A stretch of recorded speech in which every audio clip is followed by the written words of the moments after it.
When kids start going to school and start becoming more independent, they may start to feel like they don't need a lot of adult supervision. Although it's important for them to build their self-esteem, there are still many situations where adult supervision is necessary.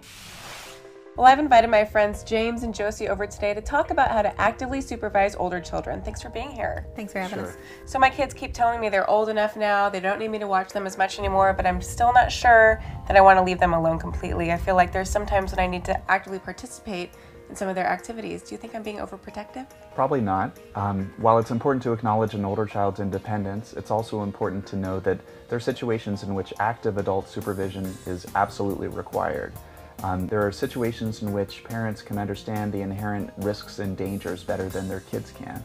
Even older kids are still developing and learning, and as a parent, you do know better and can better protect them. Even when they're fighting it? Sometimes they do, but you're still in charge. The trick is to supervise them in a way that doesn't crowd them, but allows you to help them in case there's a problem. Well, that's great. So how can I do that? While each situation is unique, in general there are some areas in which your child's behavior can greatly impact his or her safety, especially when there's a potential for injury. Places like the kitchen, the backyard, the driveway, around cars and traffic, the playground, hot tubs, swimming pools, and other bodies of water. You need to be nearby and actively supervising them. Set the rules and implement them and follow them yourself. Yeah, I try to be a good role model and follow the safety rules I set for my kids. That's right. Even for school-age kids, parents are still role models. Your kids are watching everything that you do, regardless of what you say about it. And even rebellious kids are still taking cues from their parents. So set safety rules, teach them to your kids, and follow them yourself. Okay, so actively supervise my kids, stay nearby, and set a good example. That works fine when it's just us, but what about when they're with their friends? I don't want to be an uncool mom. You are not uncool. People worry about being a nag, but it's actually the cool parents who actively direct and engage their kids in activities in the house. It's not being overprotective, it's just setting up good rules and expectations so that everybody has a good time in a safe way. Yeah, I try not to take over. I mean, I let my kids choose what they want to do, and sometimes I'm just in the background watching, but sometimes I get in there and get involved with them. I think it's a good way for us to bond, and then it's also a good way for me to get to know their friends.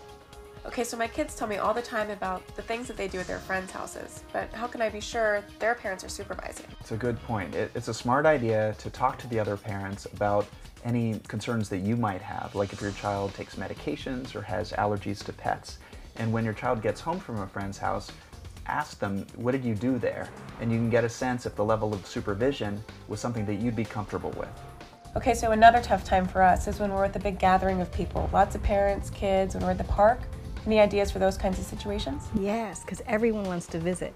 I think the key here is to share supervision with the other parents. That way everyone can take turns watching and listening. And be clear about who's supervising at any given time. You can scan and walk around the area to make sure what's going on, and listen to make sure that things are going well. All this makes a lot of sense. It's about actively supervising your child. And it really is just small adjustments to the things that I'm already doing as a parent. So here are the 3 things that really stood out for me today.